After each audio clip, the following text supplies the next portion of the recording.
demi kasih kepada Anda semua dan saya. Dia rela mati demi keselamatan kita. Bukan demi supaya hebat, supaya viral, supaya ini, enggak. Supaya Anda dan saya itu selamat. Yang kita dengarkan Pasio begitu rupa, Yesus yang menderita, dituduh berbagai macam, dicari-cari oleh pimpinan bangsa Yahudi. Bukan untuk kemenangan dia, enggak. Untuk menebus dosa kita. Tiada yang lain, hanya untuk itu. Itu kalau saya mengatakan ya seperti dalam bacaan pertama, dia tidak populer. Ini jalan-jalan yang bagaimana di zaman ini. Tapi itulah demi kasihnya yang luar biasa ditunjukkan sampai mau mengorbankan dirinya.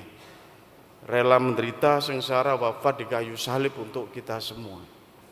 Ini Bapak saudara-saudariku yang terkasih, kenapa salib itu hukuman yang paling memalukan dan paling keji dalam pemerintahan kekaisaran Romawi. Jadi Yesus ini dihukum salib, dihukum mati ini secara disalibkan. Dan salib itu orang dipermalukan di depan umum. Jadi kalau bisa itu bisa berhari-hari. Jadi salib itu upaya membunuh seseorang perlahan-lahan sampai mati, kalau bisa berhari-hari. Mengapa Yesus sebentar? Pertama ya karena mengira tentara-tentara Romawi ini Yesus itu akan dibebaskan, jadi dihajar saja.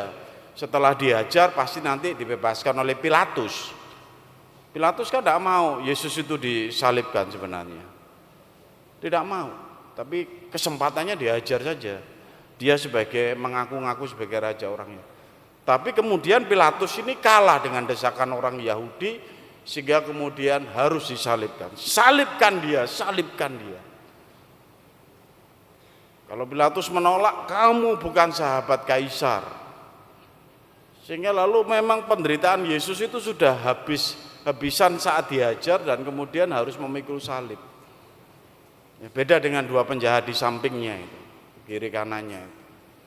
Sehingga lalu memang tergantung di kayu salib itu ya tidak bertahan lama karena penderitaannya itu. Yang kedua ya karena besoknya hari Sabat, hari Tuhan orang Yahudi, sehingga sebelum petang orang yang disalibkan itu harus diturunkan.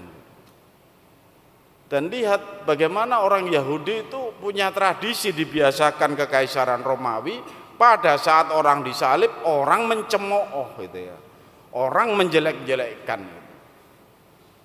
Dan itu yang dialami oleh Yesus. Kalau kamu putra Allah, turunlah dari salib. Kamu sudah menyembuhkan banyak orang, kamu bisa membangkitkan. Sekarang tunjukkan kalau kamu punya kuasa.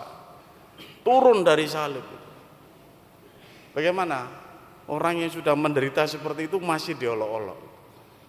Sehingga memang ini penderitaan Tuhan ini memang penderitaan yang kalibernya luar biasa, mau menembus segala, mau menebus juga segala penderitaan manusia ini. Nah Bapak Ibu saudara-saudari yang terkasih, memang kalau kita bisa melihat maknanya bagi kita sebagai pengikut Kristus ya, salib itu kalau bagi orang Yahudi dan bagi orang Romawi itu tanda kebodohan ya.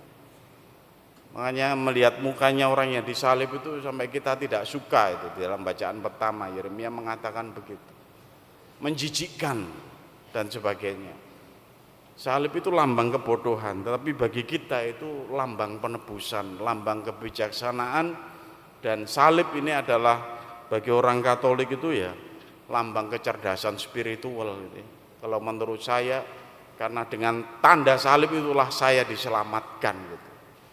Karena penderitaan dan wafat di kayu saliblah Tuhan kita Yesus Kristus itu menebus dosa-dosa kita. Bahkan dikatakan menebus, tebusan. Ini Anda yang hadir di sini mungkin karena terbelit dengan pinjol, dikejar-kejar, sopo sing nebus? Ya. Siapa yang menggantikan? Seperti itu. Bahkan ada orang juga tidak tahan dengan pinjol sampai bunuh diri. Ini tidak sekedar kita punya hutang berupa uang, tapi kita ini hutang nyawa gitu ya. Karena kita itu mati karena dosa. Itu digambarkan dalam Nuh, Allah mengatakan seluruh manusia itu berdosa dan layak dimusnahkan gitu. Tapi berkat karena Yesus Kristus yang menebus dosa kita, itulah kita memperoleh kehidupan dan keselamatan. Maka maknanya itu adalah kita semua ini ditebus karena penderitaan Tuhan Yesus. Jadi lalu menjadi hal yang tadinya tanda malu, tanda bodoh terkait dengan tanda salib itu bagi kita lalu menjadi kebanggaan. Maka kita kemana-mana juga diajari membuat tanda salib, itu tanda kebanggaan kita. Bagi orang yang tidak mengerti misteri salib, ya mungkin tanda kebodohan. Tapi bagi kita itu tanda keselamatan, Bapak Ibu Saudara-saudari. Makanya salib dipasang di rumah-rumah orang Katolik, salib di mana-mana, itu tahta raja kita, sang penyelamat yang rela menderita itu ada di kayu salib gitu. Itu melambangkan sungguh bahwa saya diselamatkan melalui salib Kristus. Tapi aneh zaman sekarang ini yang non Katolik pun takut dengan salib. Ketok-ketokan ya.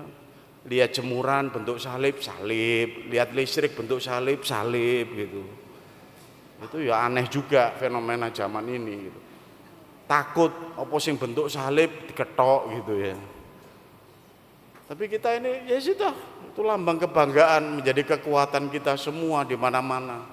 Saat kita kemanapun kita tidak segan-segan membuat tanda salib dalam nama Bapa, Putra, dan Roh Kudus sebagai perlindungan terhadap apapun. Nah, Bapak Ibu Saudara-saudari yang terkasih dalam Kristus, korban salib, korban Kristus yang luar biasa ini, itu adalah mau mengajak Anda dan saya itu pertama-tama tidak lari dari penderitaan.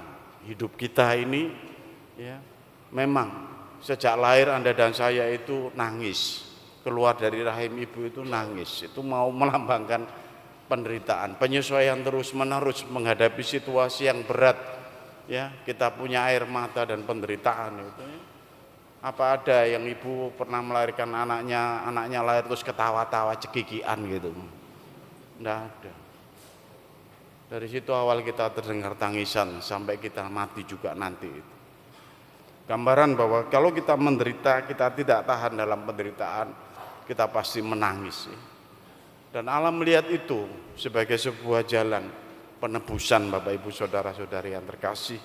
Kalau Allah saja mau menebus kita dengan melalui penderitaan, maka Anda dan saya itu juga dipanggil untuk mau meneladani Kristus ya. Mau menyelamatkan orang-orang yang kita kasihi itu dengan berani menderita, berani loro-lopo istilahnya, berani untuk sungguh-sungguh mau bersusah payah ya, merawat, mendampingi orang-orang yang kita kasihi, keluarga kita, pasangan kita, anak-anak kita, orang tua kita ya, saudara-saudara kita yang sakit ya, mereka yang sungguh-sungguh menderita. Panggilannya adalah berani untuk menderita di zaman ini dengan tekun, dengan tabah, dengan kuat dan berani. Mengapa ini penting? Tantangan milenial kita sekarang ini, Anda dan saya itu diajak untuk takut dan lari dari penderitaan. Moh susah, moh soro. Jadi TikTok, medsos yang ditawarkan kepada Anda semua itu selalu yang ditunjukkan jalan-jalan pintas, tidak ditunjukkan orang berkeringat, orang yang susah ya. Enak ya modal kecil penghasilan 1 bulan dapat 5 juta, enak ya hanya ongkang-ongkang kaki, lihat contoh kami 1 bulan dapat 10 juta. Itu kan yang ditunjukkan kepada Anda setiap hari, tidak real, tidak ada penderitaan, maunya enak terus, langsung beres. Tapi itu tidak real Bapak Ibu, bukan kenyataan yang sesungguhnya. Kita itu tiap hari harus bangun, harus bekerja, banting tulang betul, kehujanan, belum lagi ada hambatan, belum lagi diomong orang, belum lagi menghadapi masalah, penyakit dan sebagainya. Itulah hidup kita yang real. Itulah penderitaan kita bersama Kristus. Tapi lihat, kita berjuang melawan gambaran dunia ini yang jauh lari dari penderitaan. Mari kita memegang salib kita. Mari kita menguatkan hidup ini dengan sungguh-sungguh berani menderita. Jangan mengikuti dunia ini yang pengennya jalan pintas, tidak mau menderita, tidak setia pada proses, maunya pengen hasil. Banyak ibu-ibu muda menelantarkan anak-anaknya hanya untuk enak-enakan saja. Ya. Orang lalu dikatakan, ya itu kan memang sikis sekarang ibu-ibu muda itu seperti itu, Romo gini-gini. Dititipno nang nggone panti asuhan, dititipno mertuane, dititipno mbahe, dititipno sapa. Ndak mau setia dengan anaknya sendiri. Ya memang harus menderita ngopeni keluarga, itu menyelamatkan hidup, itu menyelamatkan betul. Tidak mau setia dengan pasangan yang kena PHK, tidak mau setia dengan pasangan yang sedang sakit, tidak mau setia dengan anak-anak yang nilainya jelek di sekolah, tidak mau setia dengan situasi yang tidak nyaman. Mari Bapak Ibu, saudara-saudari yang terkasih, yang di Jumat Agung kita dikuatkan dengan darah Kristus kembali. Kita tabah, kita kuat, kita kembali dalam kesengsaraan kita demi keselamatan. Kita masuk dalam penderitaan kita bersama Kristus demi kemenangan salib kita sendiri, keselamatan yang luar biasa. Maka Bapak Ibu saudara-saudara yang terkasih, saya menyapa Anda yang hari-hari ini mungkin berat menghadapi hidup ini. Anda yang merasakan putus asa dalam penderitaan hidup Anda yang merasakan sungguh tidak dihargai dalam perjuangan hidup Anda. Hari ini Anda bersama Kristus yang bangkit, yang memikul salibnya, Kristus yang menemani penderitaan Anda. Semoga kita semakin kuat, semoga kita semakin berani, semoga kita semakin tabah menjalani hidup yang dipercayakan Tuhan kepada Anda masing-masing bersama Tuhan Yesus yang rela menderita di kayu salib.